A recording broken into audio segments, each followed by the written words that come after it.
unapotaka kuuza pamba yako utafute bei unayoitaka, uuze upate bei ya juu, uondoke kwenye umaskini wako. Chadema tungekuwa na msingi huo, na ndio maana tunasema muiondoe CCM madarakani.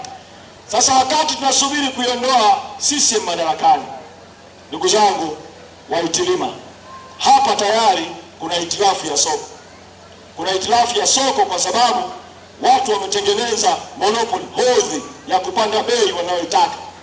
Nitoe mwito kupitia mkutano huu wa Itilima kwa waziri wa kilimo na waziri wa biashara, wajitokeze kwa umma, waeleze ni hatua gani wamechukua juu ya uwepo wa mtandao wa wafanyabiashara walioamua kugawana maeneo, walioamua kupanga bei zenye kuwanyonya wakulima, iwe ni Itilima, iwe ni Bariadi, iwe ni Busega na maeneo mengine ya mkoa wa Simiyu yanayolima pamba.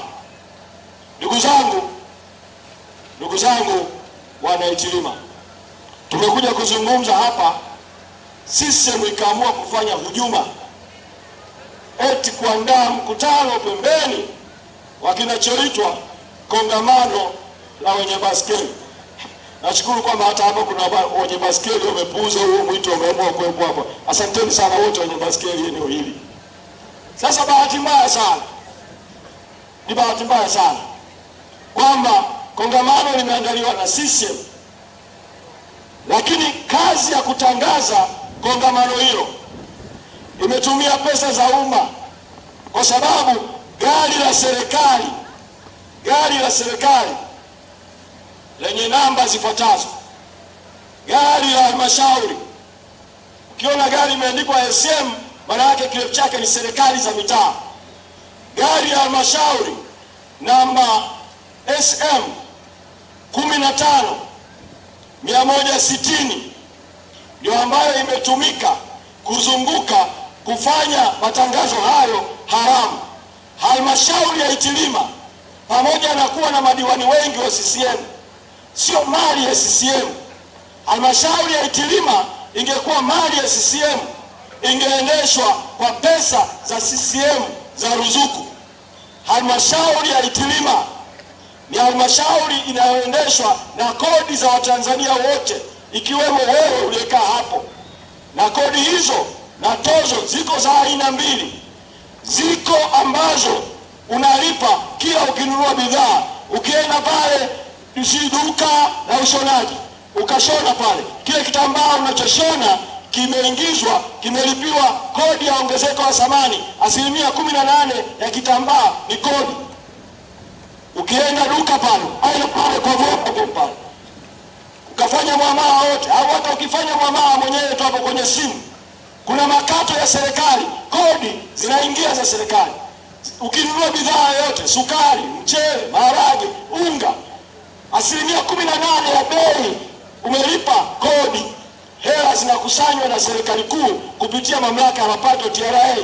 Bunge likikaa kikao Dodoma, bunge linafanya mgawanyo wa pesa, inagawanya pesa kupitia wizara ya TAMISEMI kwa kila halmashauri. Pesa zinaletwa kwa ajili ya maendeleo. Hiko ni chanzo cha kwanza. Chanzo cha pili, halmashauri yenyewe kupitia baraza la madiwani inapitisha sheria ndogo za kodi zinazoongozwa na halmashauri au tozo. Maduka yatalipa ushuru, wananchi kuna maushuru fulani ya halmashauri. Pesa zote hizo zinaingia kwenye halmashauri. Sasa CCM wanafanyia mkutano kwa uwanja wa Bulioni, hilo wanapiga kongamano la baskeli. Badala ya halmashauri irudishe hizo pesa kwenu za serikali kuu na za halmashauri yenyewe kwa kujenga barabara, halmashauri hiyo inaingiza pesa za anasa, matumizi yasiyokuwa lazima, mafuta kwenye gari, kutangaza kongamano la CCM la baskeli. Ni sawa hiyo? Yaani kama kwa CCM wanawajali sana, hii njia ya Bulioni hii wangeitengeneza, au hii njia wangeitengeneza. Kwa ndugu zangu wa Itilima, mna kila sababu ya kuikataa CCM. Na safari ya kuiondoa CCM madarakani lazima ianze kwa kufanya mabadiliko kwenye mfumo wa uchaguzi tulioyaeleza. Sasa nimalizie kwa kuomba kura ya wazi kwenu.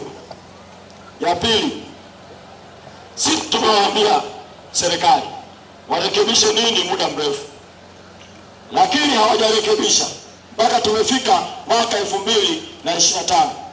Sasa hivi sisi tumewaambia tuko tayari hata ikibidi uchaguzi usogezwe mbele, imradi kwanza kufanyike mabadiliko ya kuwezesha uchaguzi huu na haki.